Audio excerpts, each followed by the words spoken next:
या इलाही रोज़ व शब तौफीक एहसान दे मुझे, खौफ अपना ज़ाहिर व बातिन में यकसा दे मुझे, काम मेरा ज़िंदगी भर खिदमत कुरान हो, फ़हम कुरान दे इलाही नूर इरफान दे मुझे। हज़रात, जनाब दिल खैराबादी साहब को आपके रूबरू करने से पहले एक बात याद ज़िक्र देना चाहता हूँ कि आप सल्लल्लाहु अलैहि वसल्लम की ज़ात गिरामी ऐसी है कि सिर्फ अपनों ही ने नहीं, गैरों ने यानी गैर मुस्लिमों ने भी कसीदे कहे हैं, नातिया कलाम कहे हैं। चुनांचे कृष्ण बिहारी नूर ने कहा कि कूचे दहर से निकला तो हरम तक पहुंचा। ये गैर मुस्लिम शायर का शेर है। कूचे दहर से निकला तो हरम तक पहुंचा, सिलसिला मेरे गुनाहों का करम तक पहुंचा, और तेरी मेराज मोहम्मद तो खुदा ही जाने, तेरी मेराज मोहम्मद तो खुदा ही जाने, मेरी मेराज की मैं तेरे कदम तक पहुंचा।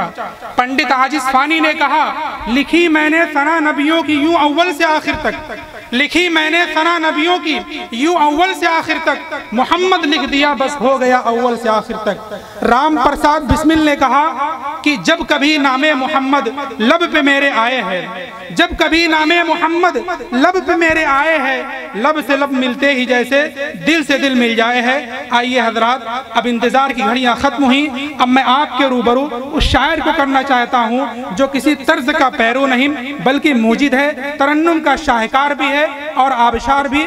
मेरा इशारा जनाब दिल खैराबादी साहब की तरफ है। इस शेर से मैं जनाब दिल खैराबादी साहब का इस्तकबाल करता हूँ कि ऐ जाने वफा जलवा दिखाने के लिए आ, ऐ जाने वफा जलवा दिखाने के लिए आ, इसका से गुलशन को सजाने के लिए आ, और बेताब निगाहों का भरम टूट न जाए, बेताब निगाहों का भरम टूट न जाए, सोई हुई महफिल को जगाने के लिए आ। आज की ये खूबसूरत नशिस्त दो हिस्सों में बांटी गई।